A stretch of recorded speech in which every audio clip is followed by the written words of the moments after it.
یا اللہ یا رحمان یا رحیم یا کریم۔ اسلام کے اندر تو آپ کو ایک صاف ستھری زندگی گزارنے کا، جس کی وجہ سے آپ کے اوپر کوئی بار نہ آنے پائے، کوئی بوجھ نہ آنے پائے، ایسی زندگی گزارنے کا اسلام نے آپ کو راستہ سکھلایا اور طریقہ بتلایا۔ اچھا پھر کیا ہوا؟ ان عیسائیوں نے جب اپنے آپ کو تنہا رکھنے کے لیے خانقاہیں بنائی اور ان خانقاہوں میں اچھی خاصی عیسائیوں کی بھیڑ جمع ہو گئی، تو جس طرح سے یہ جذبہ کہ بھائی ہم شادی نہیں کریں گے، لذت حاصل نہیں کریں گے، عورتوں سے اپنی خواہش کو پورا نہیں کریں گے اور اچھے کھانے نہیں کھائیں گے، مردوں میں پیدا ہوا، ٹھیک اسی طرح سے یہ جذبہ کس میں پیدا ہوا؟ عورتوں میں پیدا ہوا۔ بھائی عورتوں میں آپ نے سنا ہوگا نا، نن بولا جاتا ہے عیسائیوں کے اندر، وہ عورتیں ہوتی ہیں جو اپنے آپ کو وقف کر دیتی ہیں اللہ تعالیٰ کی عبادت کے لیے، جو اپنے آپ کو فارغ کر لیتی ہیں کہ ہمارا دنیا کے اندر کسی طرح دل لگانے کا کوئی طریقہ اور کوئی راستہ ہمارے پاس میں نہیں ہے۔ ہم نہ تو دنیا کے اندر کچھ خاصا کمائیں گے، نہ ہم بچے پیدا کریں گے، نہ ہم شادی کریں گے، نہ ہم لذیذ کھانے کھائیں گے، نہ ہم دنیا کی ضرورتوں سے فائدہ اٹھائیں گے، نہ اپنی ضرورتیں یہاں پر کیا کریں گے؟ پوری کریں گے۔ ہم تو جنگلوں میں چلے جائیں گے اور خانقاہوں میں چلے جائیں گے، ان خانقاہوں میں جا کر کے، جنگلوں میں جا کر کے ہم اللہ تعالیٰ کو کیا کریں گے؟ یاد کریں گے۔ اس طرح کا راستہ کس نے اختیار کیا؟ عیسائی عورتوں نے، ان کو نن کہا جانے لگا۔ اب جب عیسائی عورتوں نے یہ راستہ اختیار کیا تو شیطان نے ان کے درمیان میں چال چلی۔ کیا چال چلی؟ عیسائی پادریوں کے ذہن میں یہ وسوسہ ڈالا کہ بھیا آپ سب مرد ایک ساتھ رہتے ہو، اس سے جو ہے نا آپ کا نفس زیادہ پریکٹس میں نہیں آ رہا ہے، آپ کے نفس پر جو ہے نا ایک بوجھ پڑنا چاہیے، اور آپ کے نفس میں جو جنسی جذبات اور خواہشات پیدا ہونا چاہیے وہ نہیں آ پا رہے۔ اور عورتوں میں یہ شیطان نے وسوسہ پیدا کیا کہ تم تنہا عورتیں رہتی ہو، اس سے وہ مزہ نہیں آ رہا ہے، اس سے اللہ تعالیٰ کا وہ تقرب حاصل نہیں ہو رہا ہے جو مرد اور عورت کے ایک ساتھ ایک کمرے میں رہنے سے ہوتا ہے۔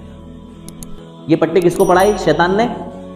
عیسائی عورتوں کو بھی پڑھائی جنہوں نے اپنے آپ کو خانقاہوں کے لیے اور جنگل میں جانے کے لیے فری کر لیا، اور ان مردوں کو بھی پڑھائی جنہوں نے اپنے آپ کو اللہ تعالیٰ کی عبادت کے لیے اور اللہ تعالیٰ کا تقرب حاصل کرنے کے لیے اپنے آپ کو کیا کر لیا؟ فارغ کر لیا۔ لہٰذا انہوں نے اپنے دماغ سے یہ طے کیا شیطان کی چال سے کہ وہ عورتیں جو نن کہلاتی ہیں، جنہوں نے اللہ تعالیٰ کی عبادت کے لیے اپنے آپ کو فارغ کر لیا ہے، اور وہ مرد جنہوں نے رہبانیت اختیار کر لی ہے، ایک ہی کمرے میں کیا کریں گے؟ زندگی گزاریں گے، ایک ہی کمرے میں رہیں گے۔ اب جب ایک کمرے میں رہیں گے تو ایسی صورت میں عورت کا میلان کس کی طرف ہوگا؟ مرد کی طرف، اور مرد کا میلان کس کی طرف ہوگا؟ عورت کی طرف۔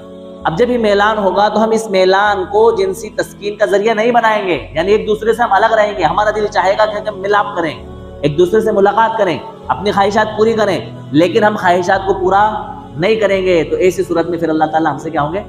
زیادہ راضی ہوں۔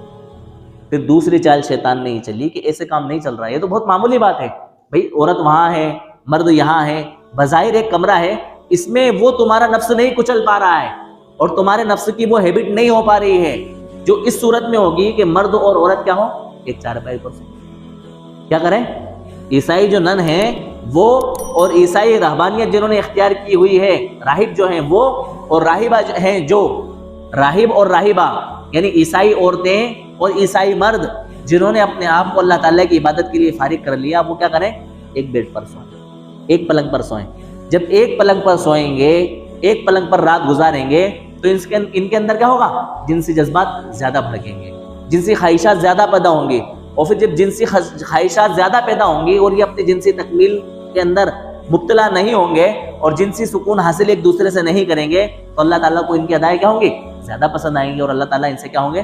زیادہ راضی ہوں گے۔ شیطان نے یہ چال چل کر کے ان عیسائی خانقاہوں کو، ان رہبانیت کے مقامات کو جہاں پر عیسائی مرد اور عیسائی عورتیں اس لیے داخل ہوئے تھے کہ ہم یہاں پر تنہائی میں رہ کر کے، دنیا سے بے فکر ہو کر کے، دنیا سے کنارہ کش ہو کر کے ایک اللہ تعالیٰ کی عبادت میں ایسی اللہ تعالیٰ کی عبادت کریں گے کہ اللہ تعالیٰ ہم سے کیا ہو جائے؟ راضی ہو جائے۔ وہ ان کی خانقاہیں، وہ رہبانیت کی جگہیں فحاشی کے اڈے بن گئے، بے حیائی کے اڈے بن گئے۔ سوچیں، آپ غور کریں کہ جب دو مرد اور عورت ایک ساتھ ایک بستر میں سوئیں گے، ایک لحاف میں سوئیں گے، ایک بیڈ پر سوئیں گے، تو ان کے جنسی جذبات قابو میں ہو پائیں گے؟